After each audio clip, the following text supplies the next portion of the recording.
The SEC makes more profit for its universities than any other conference in the United States. Yeah, in 2014, that number was more than $200 million. Mississippi State and Ole Miss made over $5 million in profit apiece that year. So the question, where does that money come from and where does it go? Chief Investigative Reporter LeMaster joins us to explain.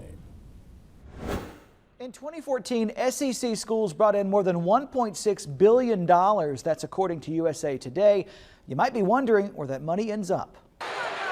Whether you watch the Bulldogs at Davis Wade or the Rebels on ESPN, you're taking part in a billion-dollar industry, pumping even more money into these athletic programs. How much? More than $38 million each to Mississippi State and Ole Miss, all coming from the SEC because of added revenue from the SEC network. We believe that this incremental revenue through the SEC allows us to be on equal playing field, allows us to do everything that everyone else is doing. That infusion of cash made Ole Miss's athletics budget cross the $100 million mark for the first time ever. Athletic Director Ross Bjork says it goes beyond that. Every metric in terms of revenue here at Ole Miss that we can control has doubled, tripled, quadrupled. Same goes for the Rebs' in-state rival, Mississippi State University. We generate all of our own revenue, so SEC network and all these other sources is really critical to what we're doing. So where does that money go? In MSU's case, more than $10 million goes towards scholarships for student athletes. For Ole Miss, that number's around $11 million. In Starkville, student athletes can get up to $36,000 annually, depending on if they're in-state or not.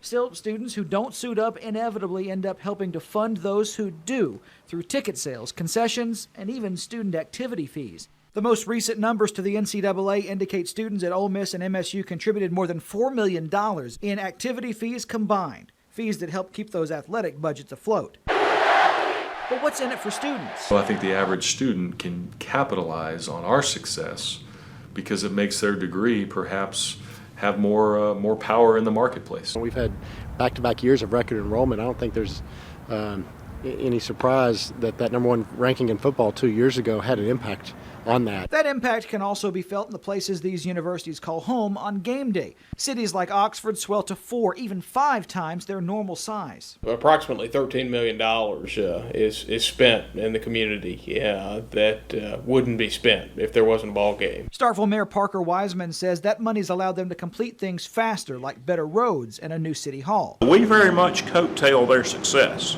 You can't buy it. We couldn't afford to buy it. It's just fantastic. But there's a catch to getting that $38 million, more video coverage of more sports on campus. That's something that across the league we have all done because we understand we're all benefiting in a pretty substantial way from the SEC network, and our fans are getting unbelievable access to sports that they may not have gotten in the past. For Ole Miss, the number of games they produce on television or the web has now doubled to around 110 a year. It's an investment that obviously is required, to run the network on your campus. So we've spent over $3 million in equipment and cameras and production room upgrades. And all that money makes universities much more competitive too, and it makes them construct the latest and greatest facilities, like the Pavilion, the new home for Ole Miss basketball.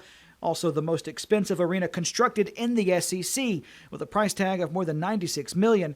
Not to be outdone, Mississippi State is renovating its baseball stadium, building the largest video board in college baseball. I think it's fun to get caught up in some of the numbers and say you have the biggest this or the biggest that.